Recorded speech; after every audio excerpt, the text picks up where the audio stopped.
গাজাবাসীর প্রতি সংহতি জানাতে রাজধানী ঢাকা যেন এক টুকরো ফিলিস্তিন। জনসমুদ্রে পরিণত হয় রাজধানীর সোহরাওয়ার্দী উদ্যান। মিছিলে স্লোগানে উত্তাল জনতার প্রাণে তীব্র হয় ইসরায়েলি আগ্রাসনের বিরুদ্ধে প্রতিবাদ। আন্তর্জাতিক আদালতে ইসরায়েলের গণহত্যার বিচার, মুসলিম বিশ্বকে ইসরায়েলের সাথে সব ধরনের সম্পর্ক ছিন্ন করা সহ 5 দফা দাবি জানিয়ে শেষ হয় মার্চ ফর গাজা কর্মসূচি। ফিলিস্তিনিদের প্রতি সংহতি জানালো ঐক্যবদ্ধ বাংলাদেশ। দলমত নির্বিশেষে গাজাতে ইসরায়েলি গণহত্যার প্রতিবাদে রাজপথে নেমে আসলো নানা শ্রেণী পেশার মানুষ।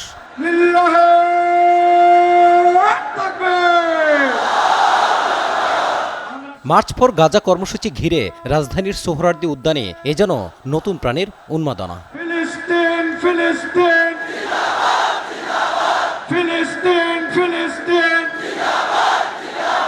একদিকে অসহায় নিরুপায় ফিলিস্তিনিদের প্রতি সীমাহীন সংহতি ও ভালোবাসা, বিপরীতে তীব্র ঘৃণা জানানো হয়েছে নিষ্ঠুর বর্বর গণহত্যাকারী ইসরায়েলের প্রতি।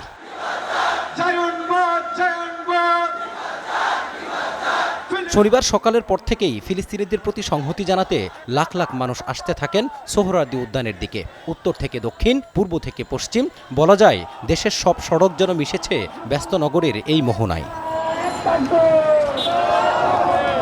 ক্রিয়াশীল সব রাজনৈতিক দলের সরব উপস্থিতির কারণে ভিন্ন মাত্রা পেয়েছে মার্চ ফর গাজা কর্মসূচি। সৃষ্টি করেছে ঐক্যবদ্ধ বাংলাদেশের নতুন দৃষ্টান্ত। বিএনপি, জামাত, এনসিপি, হেফাজত, খেলাফত, চরমোনাই, বামপন্থী, ডানপন্থী সবাই মিলে সংহতি জানিয়েছে যুদ্ধবিধ্বস্ত গাজাবাসীর প্রতি। লাখ লাখ জনতা মিলে পরিষ্কার বার্তা দিয়েছে, দ্রুত ইসরায়েলি গণহত্যা বন্ধ করতে হবে, নিশ্চিত করতে হবে স্বাধীন ফিলিস্তিনি রাষ্ট্র।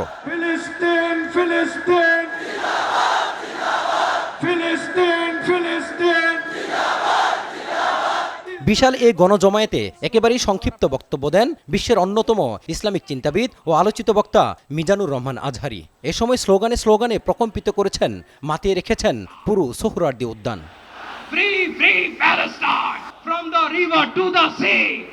বান্ডেল থাকলে প্রতি সেনমানিতে টাকা বাঁচবে। বিকাশ সেনমানি বান্ডেল কিনে জিতুন প্রতি লেনদেনে। Palestine will be free.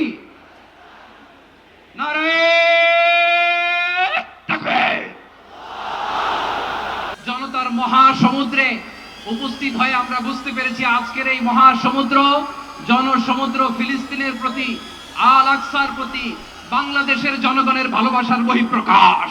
প্রচণ্ড রোদ আর ভ্যাপসা গরমে সবারই হাঁসফাঁস অবস্থা, কিন্তু ফিলিস্তিনিদের প্রতি সংহতি জানাতে শৃঙ্খলা যেন ছিল বেশ। সংগঠনের নিজস্ব স্বেচ্ছাসেবীর পাশাপাশি আইন শৃঙ্খলা রক্ষাকারী বাহিনীর সক্রিয় অবস্থান ছিল। প্যালেস্টাইন সলিডারিটি মুভমেন্ট বাংলাদেশ এই সংগঠনের ব্যানারে 5 দফা দাবি ঘোষণা পাঠ করেন সাংবাদিক মাহমুদুর রহমান। এ সময় অবিলম্বে গাজাতে ফিলিস্তিনি আগ্রাসন বন্ধের আহ্বান জানান তিনি।